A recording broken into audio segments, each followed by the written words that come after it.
정부가 내일 열리는 국무회의에서 상법 개정안 거부권 안건을 상정할 것으로 보입니다. 경제단체들이 일제히 거부권 행사를 요청하고 있는 가운데 한덕수 대통령 권한대행에 거부권 행사에 무게가 실리고 있습니다. 장슬기 기자입니다.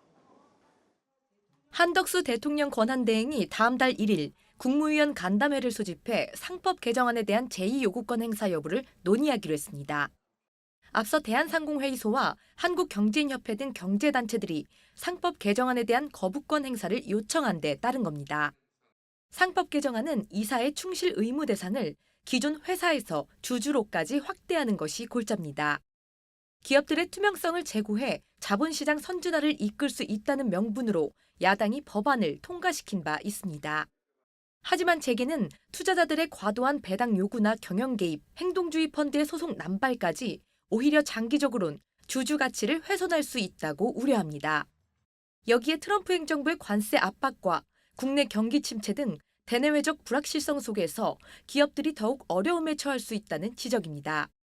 최태원 대한상공회의소 회장도 상법 개정안과 관련해 지금이 적절한 시기인지 의문이라며 기업들에게 또 다른 불확실성을 안겨줄 것이라고 언급하기도 했습니다. 특히 상법 개정안의 모호한 문구들이 기업의 불확실성을 키울 것이라고 전문가들은 우려합니다.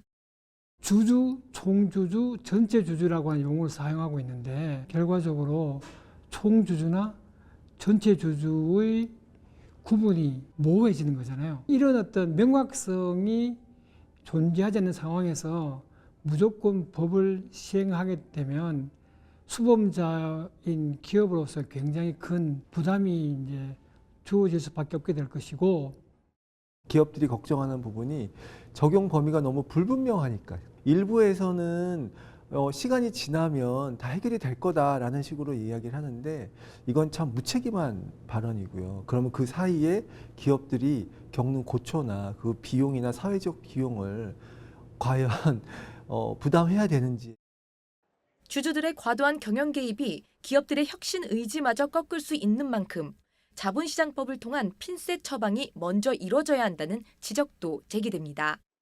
걱정스러운 점은 상법은 너무나 큰 물줄기를 이렇게 움직이다 보니까 그 여파가 어디까지 미칠지가, 자본시장법은 미세하게 문제되는 부분에 대해서 핀셋으로 교정을 하는 그런 측면이 있다는 점에서는 걱정이 덜한다는 점. 다만 이복현 금융감독원장 등 일부 정부 관계자들이 제2요구권 행사를 반대하고 있어 논의에 시일이 더 걸릴 수 있다는 전망도 나옵니다. 한국경제TV 장슬기입니다.